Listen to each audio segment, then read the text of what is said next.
आदाब नाजरीन, आप देख रहे हैं INN चैनल में। अफशा जबीन पेश है अब तक की अहम खबरें। वजीर आजम नरेंद्र मोदी ने इतवार को कहा कि 26 जनवरी को लाल किले पर तिरंगे की बेहरमती से पूरे मुल्क को काफी दुख हुआ, लेकिन हमें आने वाले वक्त को नई उम्मीद और नए तरीके से उभरना है। वजीर आजम ने आकाशवाणी पर अपने माहाना प्रोग्राम मन की बात के दूसरे एडिशन की 20वीं कस्त में कौम से खिताब करते हुए कहा कि साल 2021 में कई नई शुरुआत हुई, लेकिन दिल्ली में 26 जनवरी को तिरंगे की बेहरमती देखकर मुल्क बहुत दुखी भी हुआ। उन्होंने कहा, हमें आने वाले वक्त को नई उम्मीद और नए तरीके से उभरना है।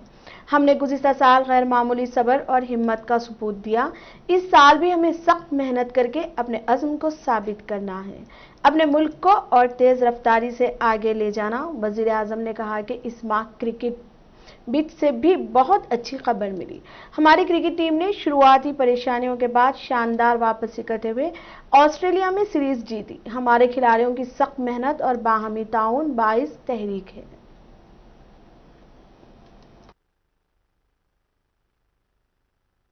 बदला है, देश को आगे बढ़ाया है। यानी जमीनी स्तर पर काम करने वाले अनसंग हीरोज को पद्म सम्मान देने की जो परंपरा देश ने कुछ वर्ष पहले शुरू की थी, वो इस बार भी कायम रखी गई है। मेरा आप सभी से आग्रह है कि इन लोगों के बारे में, उनके योगदान के बारे में जरूर जानें, परिवार में उनके बारे में चर्चा करें। देखिएगा, सबको इससे कितनी प्रेरणा मिलती है। इस महीने क्रिकेट पिच से भी बहुत अच्छी खबर मिली। हमारी क्रिकेट टीम ने शुरुआती दिक्कतों के बाद शानदार वापसी करते हुए ऑस्ट्रेलिया में सीरीज जीती। हमारे खिलाड़ियों का हार्ड वर्क और टीम वर्क प्रेरित करने वाला है। इन सब के बीच दिल्ली में 26 जनवरी को तिरंगा का अपमान देख देश बहुत दुखी भी हुआ। हमें आने वाले समय को नई आशा और नवीनता से भरना है। हमने पिछले साल असाधारण संयम और साहस का परिचय दिया। इस साल भी हमें कड़ी मेहनत करके अपने संकल्पों को सिद्ध करना है, अपने देश को और तेज गति से आगे ले जाना है। मेरे प्यारे देशवासियों, इस साल की शुरुआत के साथ ही कोरोना के खिलाफ हमारी लड़ाई को भी करीब करीब 1 साल पूरा हो गया है। जैसे कोरोना के खिलाफ भारत की लड़ाई एक उदाहरण बनी है, वैसे ही अब हमारा वैक्सीनेशन प्रोग्राम भी दुनिया में एक मिसाल बन रहा है। आज भारत दुनिया का सबसे बड़ा कोविड वैक्सीन प्रोग्राम चला रहा है। बदला है, देश को आगे बढ़ाया है। तेलंगाना के 33 अजला में पल्स पोलियो प्रोग्राम का आगाज हो गया। पैदाइश से लेकर 5 साल तक के बच्चों को पोलियो की खुराक दी जाएगी। तमाम बस स्टेशनों, रेलवे स्टेशनों और दीगर अहम मुकामात पर बच्चों को खुराक देने के लिए इंतजाम किए गए हैं। ऐसे बच्चे जिन्हें आज किसी वजह से खुराक नहीं दी जा सकी, बाद में इन बच्चों का घर घर जाकर अहाता किया जाएगा। इस तरह से आंध्र प्रदेश में भी पल्स पोलियो का मुख्तलिफ अजला में आगाज अमल में आया। पोलियो मराकज पर ख्वातीन अपने 5 साल के बच्चों के हमरा पल्स पोलियो दवा पिलाई।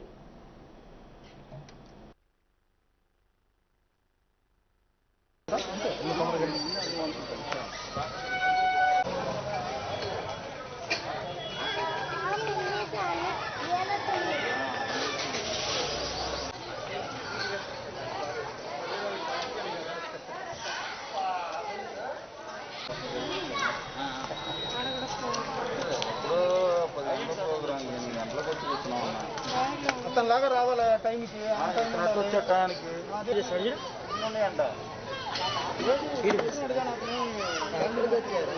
అవ్వు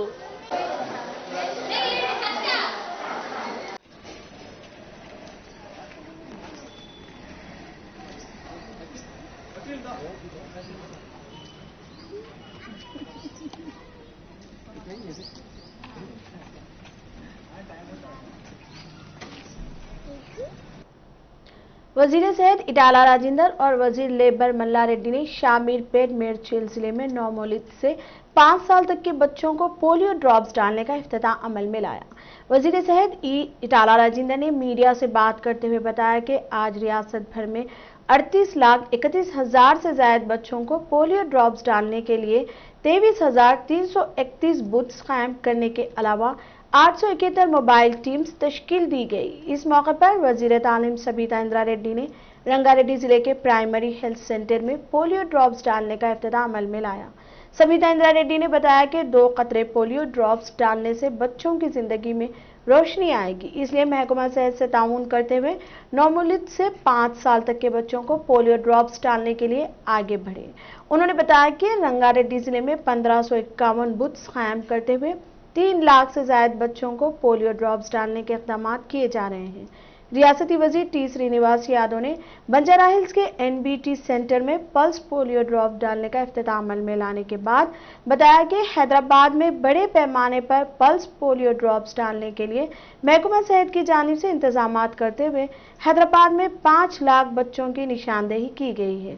उन्होंने बताया कि हैदराबाद को इस बात का एजाज हासिल है कि यहां पर कोरोना वैक्सीन तैयार की गई। इस मौके पर टीआरएस रुकन असेंबली डी नागेंद्र और कॉर्पोरेटर विजय लक्ष्मी और दिगर मौजूद थे।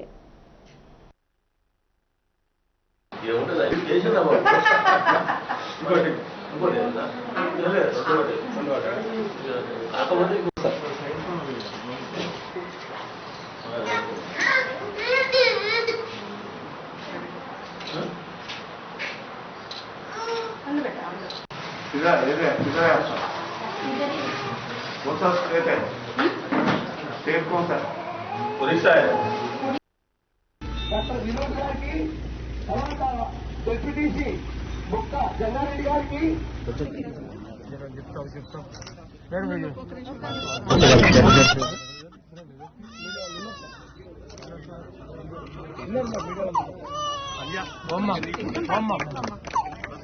मैडम इधर का मोहम्मा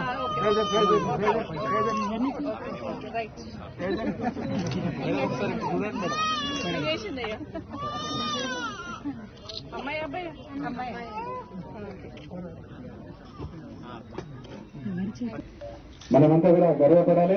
అదేవిధంగా శామీర్పేట ప్రాథమిక ఆరోగ్య కేంద్రానికి మహర్దశ తీసుకురాబోతున్నానని చెప్పినందుకు మనమందరం కూడా కృతజ్ఞులమై ఉండాలి. ఇప్పుడు ఈ యొక్క కార్యక్రమాన్ని ప్రతి వారికి కూడా ఈ యొక్క నిండు జీవితానికి 2 చుక్కలు జీవితాంతం అంగవైకల్యం రాకుండా కాపాడు మీకు సంతోషంగా తెలియజేస్తాము. ఆ హక్కు కూడా మన దగ్గరనే ఉంది. ఇవాళ కేంద్ర ప్రభుత్వం ఈ వ్యాక్సిన్ ఎవరికి ఇవ్వాలనేటువంటిది ఇండికేట్ చేసినది కాబట్టి మనం వాళ్ళ ప్రోటోకాల్స్ ప్రకారంగా, వాళ్ళ సిస్టమ్ ప్రకారంగా, వాళ్ళ ఆదేశాల ప్రకారంగా వాళ్ళు సప్లై చేసే వ్యాక్సిన్ని ఇప్పటివరకు ప్రభుత్వపరమైనటువంటి మన డిపార్ట్మెంట్లో పనిచేసి ఆరోగ్య శాఖలో పనిచేసి అందరికి కూడా ఈ వ్యాక్సిన్ దాదాపు 70-85% మనం పూర్తి చేసుకున్నాం. ప్రైవేట్ హాస్పిటల్లో పనిచేసినటువంటి వైద్య సిబ్బందికి కూడా ఇవాళ మొదలు పెట్టుకొని దాదాపు కంప్లీట్ దశకు వస్తూ ఉంది. ఆ తదుపరి మనకి 50 సంవత్సరాల పైబడి ఉన్న వాళ్లకు, రకరకాల జబ్బులతో బాధపడే వాళ్లకు, వాళ్ళు రెవెన్యూ డిపార్ట్మెంట్ కావచ్చు, పోలీస్ డిపార్ట్మెంట్ కావచ్చు, అదేవిధంగా మనకు సెక్యూరిటీ ఫోర్సెస్ కావచ్చు, ఇలాంటి ఫోర్స్ ఫ్రంట్లో ఉండి పనిచేసే వాళ్ళకు కూడా కేంద్ర ప్రభుత్వం ఇవ్వాలని చెప్పి భావిస్తూ ఉంది. మాకు అనేక దిక్కుల నుంచి ఇవాళ ప్రెస్ వాళ్ళని కూడా మేము ప్రజలలో ఉంటా ఉన్నాం, మాసెస్లో ఉంటా ఉన్నాం, మాకు కూడా ప్రమాదం పెంచి ఉన్నది, మాకు ఇవ్వమని చెప్పి కోరి దరఖాస్తులు కావచ్చు. ఇంతకుముందు అడ్వకేట్లు వచ్చి మేము వందల సంఖ్యలో కోట్లలో ప్రజలు వస్తూ ఉంటారు, మాలాంటి ఇవన్నీ కూడా ఇప్పటికే నిన్ననే కేంద్ర వైద్య శాఖతో మాట్లాడడం జరిగింది. దాన్ని ఇంకెంత విస్తృతపరచండి, మరిన్ని లక్షల డోసులు వెంటనే అందించే ప్రయత్నం చేయండి, ఈ ప్రాసెస్ కొనసాగిస్తామని చెప్పి నిన్న మాట్లాడడం జరిగింది. తప్పకుండా త్వరలోనే ఈ వ్యాక్సిన్ పెద్ద ఎత్తున అందుబాటులోకి వచ్చి వీళ్ళు వాళ్ళు అనే తేడా లేకుండా ప్రయారిటైజ్ చేసుకుని వ్యాక్సిన్ కూడా అందిస్తామని చెప్పి మీకు మనవి చేస్తా ఉన్నా. తెలంగాణ రాష్ట్రం వైద్య మిషన్లో పేదలకి ఉచితంగా నాణ్యమైనటువంటి వైద్యాన్ని అందించే ప్రణాళికలు రూపొందించినప్పటికీ కూడా పూర్తి స్థాయిలో నిలబెట్టకపోవచ్చు. మరి ఈ శామీర్పేట హాస్పిటల్ కూడా ఇక్కడ పెద్ద ఎత్తున యాక్సిడెంట్స్ అవుతూ ఉంటాయి ఈ రాజారావు దారి మీద. ఇక్కడ ఒక ట్రామా కేర్ సెంటర్ ఉండాలి, ఇక్కడ మంచి హాస్పిటల్ అని చెప్పి చాలా రోజులు అనుకుంటాను. తప్పకుండా నేను కూడా మీ పక్కకే ఉంటాను కాబట్టి, నేను బయట నియోజకవర్గంలో మీ మండలంలో ఉన్నటువంటి వాడిని కాబట్టి మా మల్లన్న గారు నేను ఇద్దరం కలిసి ఈ హాస్పిటల్ కూడా చాలా రోజులు అనుకుంటున్నాం డెవలప్ చేయాలని చెప్పి. తప్పకుండా డెవలప్ చేసి ఈ ప్రాంతంలో జరిగినటువంటి యాక్సిడెంట్స్ లో ప్రాణాలు కోల్పోతున్నటువంటి వ్యక్తుల్ని కాపాడడానికి తప్పకుండా ప్రయత్నం చేస్తామని చెప్పి మీకు మాట ఇస్తూ ఇవాళ ఈ కార్యక్రమం ఇక్కడ లాంచ్ చేసుకోవడం శుభసూచకంగా భావిస్తూ మీ అందరికి కూడా శుభాకాంక్షలు తెలియజేస్తూ సెలవు. జై తెలంగాణ. మీకు సంతోషంగా తెలియజేస్తాము. ఆ హక్కు కూడా మన దగ్గరనే ఉంది. ఇవాళ కేంద్ర ప్రభుత్వం ఈ వ్యాక్సిన్ रियासती वजीर खजाना हरीश राव ने जिला संगारेड्डी के पोलकल मंडल में गोंगलुरु गांव को गोद लेने रियासती कमर्शियल टैक्स महकमे के अहदेदारों को मुबारकबाद पेश की। इनकम टैक्स और IRS हुक्काम ने इतवार के रोज वजीर हरीश राव से मुलाकात की। इस मौके पर हरीश राव ने कहा कि जो अफसरान मुस्तकिल तौर पर अपने फराइज में मसरूफ रहते हैं, उन्होंने गंगलुरु को एक समाजी जिम्मेदारी के तौर पर अपनाया और लोगों के लिए काम करने को अपना मकसद बनाया। वजीर ने रियासत में तेलंगाना हुकूमत की जानिब से शुरू किए गए फलाह व बहबूद और तरक्याती प्रोग्रामों के बारे में इन्हें आगाह किया। इसके अलावा इन्हें कर्ज माफ़ी, किसानों की इंश्योरेंस और मार्केटिंग की सहूलियात की तश्कील के बारे में हुकूमत की तरफ से किए गए प्रोग्रामों, मिशन भगीरथ और मिशन काकतिया मंसूबे के नुक्ता नज़र की तफसीलात से भी वाकिफ कराया। उन्होंने कहा कि ये स्कीमें मुल्क के लिए मिसाली हैं। इस मौके पर अहदेदारों ने दिलचस्पी के जिले सिद्दीपेट की तरक्की के बारे में दरियाफ्त किया। उन्होंने गंगलुरु गांव में मुख्तलिफ तरक्याती सरगर्मियों में हिस्सा लेने के लिए अफसरान, कलेक्टर हनुमंत राव और दीगर जिलाई अहदेदारों के हमरा दौरा करते हुए जायजा लिया।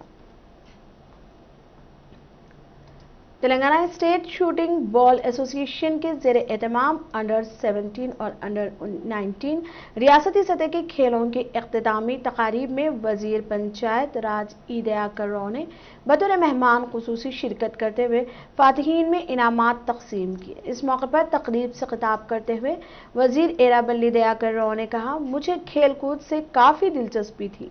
इसमें कबड्डी, वॉलीबॉल, फुटबॉल और तैराकी में हिस्सा लिया करता था। चाहे जो भी मुकाबला हो, इसमें मैंने कामयाबी हासिल की थी। मैंने पहला इलेक्शन हारा था, ताहम इसके बाद मैंने बतौर MLA की हैसियत से कामयाबी हासिल की। उन्होंने नौजवानों से खेलों और दिलचस्पी लेने पर जोर दिया। उन्होंने कहा कि रियासती हुकूमत खेलों में शानदार कारकर्दगी का मुजाहरा करने वाले खिलाड़ियों को अच्छी तरगीब दे रही है। मैं न सिर्फ जीतने वालों बल्कि हारे हुए लोगों की भी तारीफ करता हूँ। उन्होंने खेलों की कामयाब मुनक़िद शिदनी पर मुताल्लिक़ा अमले को मुबारकबाद पेश की। तेलंगाना की हुक्मरान जमात TRS की रुकन कानून साज कौंसिल के कविता ने शहर हैदराबाद के कोठी इलाके के एक प्राइवेट अस्पताल में जेर इलाज CPI के कौमी जनरल सेक्रेटरी D राजा की इयादत की और इनकी जल्द सेहत याबी के लिए नेक तमन्नाओं का इजहार किया। उन्होंने डॉक्टर से CPI रहनुमा की सेहत के बारे में बातचीत की और बेहतर इलाज का मशवरा दिया। राजा पार्टी के इजलास के लिए यहां पहुंचे थे, ताहम अचानक अलील होने पर इनको शहर के एक प्राइवेट अस्पताल में दाखिल करवाया गया। हैदराबाद के पुराने शहर में कुत्तों के हमले में एक मासूम की जान चली गई। किशनबाग असद बाबा नगर के रहने वाले अयान आज मूसा नदी के पास खेल रहे थे कि इन पर आवारा कुत्तों ने हमला कर दिया, जिसके नतीजे में इनकी मौत हो गई। नाश को बहादुरपुरा पुलिस ने मुर्दा खाने में महफूज करवा दिया। चादरघाट में रोड पर मट्टी का लोड ले जाने वाली एक टिप्पर लॉरी मेट्रो पिलर से टकराकर उलट गई, जिससे इलाके में कई घंटों तक ट्रैफिक जैम हो गया।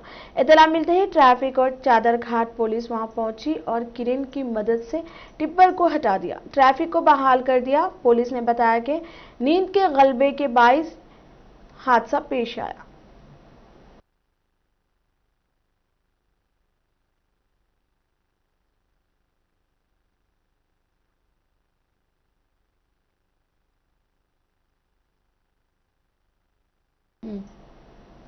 इलाका चंदानगर पुलिस स्टेशन हुदूद में वाक़ एक मोबाइल शॉप में आग लगने का वाक़ा पेश आया।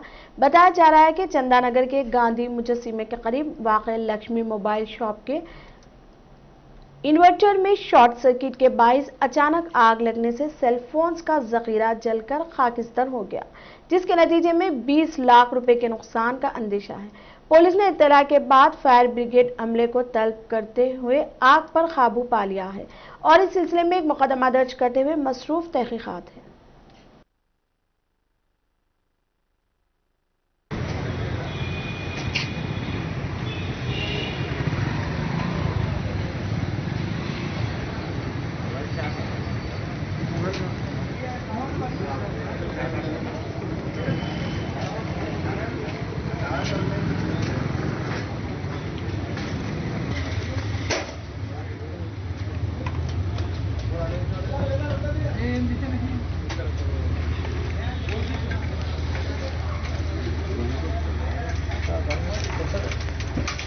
కవర్ మొత్తం పోయింది. ఫోన్ దాంట్లో ఏమో కీప్యాడ్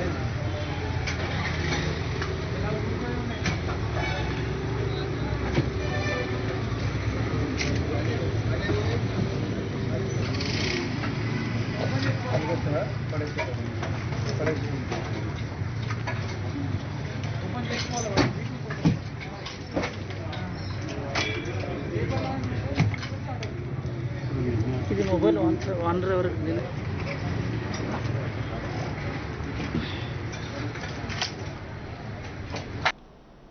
तेलंगाना में 24 घंटों में 163 कोरोना के नए केसेस, मजमूई तादाद 2,94,000 से तजावुज। मुल्क में 24 घंटों में 13,000 कोरोना के नए केसेस, मजमूई तादाद 1,07,00,000 से तजावुज।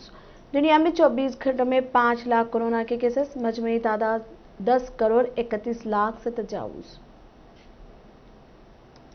रियासती कबायली बहबूद की वजीर सत्यवती राठौड़ ने महबूबाबाद जिले के गुंडराती देहात में मुकामी कोडिया की मौत पर गहरे रंज और गम का इजहार किया है। उन्होंने एलैया की रिहाइश गाह पहुंचकर कुंबे के अफराद से मुलाकात करते हुए इन्हें पुरसा दिया। बाद में उन्होंने गांव के तरक्याती कामों से मुताल्लिक भी दरियाफ्त किया। वजीर के हमरा ZPP की चेयरपर्सन कुमारी बंधु, मुकामी ZPTC बांडी वेंकट रेड्डी, TRS कायदीन रंगारेड्डी, मुला मधुकर रेड्डी और श्रीकांत भी मौजूद थे।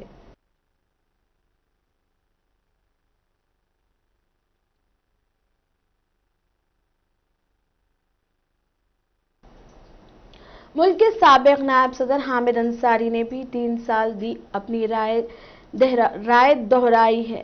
काबिल जिक्र बात यह है कि हामिद अंसारी का यह कहना है कि हिंदुस्तान में मुसलमान महफूज नहीं है। वाज़ेह है कि उन्होंने ये बात एक खानगी न्यूज़ चैनल को इंटरव्यू देते हुए दी। अंसारी ने कहा कि मौजूदा हुकूमत की लगत में हकीकी सेक्युलरिज्म के लिए कोई लफ्ज़ नहीं है। ये पूछे जाने पर कि क्या 2014 से पहले सरकारी लगत में सेक्युलरिज्म के लिए कोई लफ्ज़ मौजूद था, उन्होंने इस बात पर कोई वजाहत नहीं दी। आप कई सालों तक नायब सदर MMU, नायब सदर अक़लीती कमीशन के सरबराह सिफारतकार रह चुके। इस मुल्क ने आपको बहुत कुछ दिया। आपके दौर इक़्तिदार के आखिरी अयाम में आपको ये तबसरा क्यों करना पड़ा कि मुसलमान महफूज नहीं है? तो उन्होंने कहा कि उन्होंने ये राय अवाम की राय की बुनियाद पर दी है। उन्होंने इस मौके पर मुसलमानों पर हमलों का भी हवाला दिया।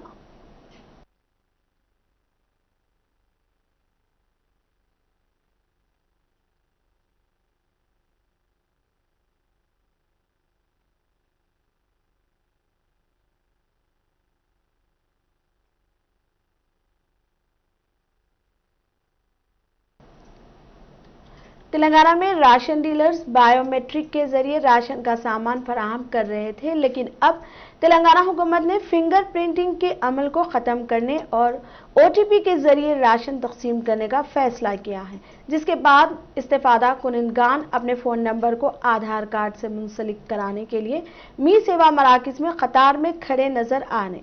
वाज़ेह है कि अब तक डीलर्स राशन कार्ड नंबर पर मोहर लगाने के बाद चावल समेत सामान दे रहे थे, लेकिन तेलंगाना हुकूमत फिंगरप्रिंट पॉलिसी को अलविदा कहने का फैसला किया है। राशन शॉप्स पर बायोमेट्रिक सिस्टम को मुकम्मल तौर पर खत्म करते हुए इसके बजाय ओटीपी के जरिए राशन सामान तकसीम करने के लिए एक नई पॉलिसी अपनाई जा रही है। अब तक के लिए इतना ही। देखते रहिए INN चैनल। खुदा हाफिज।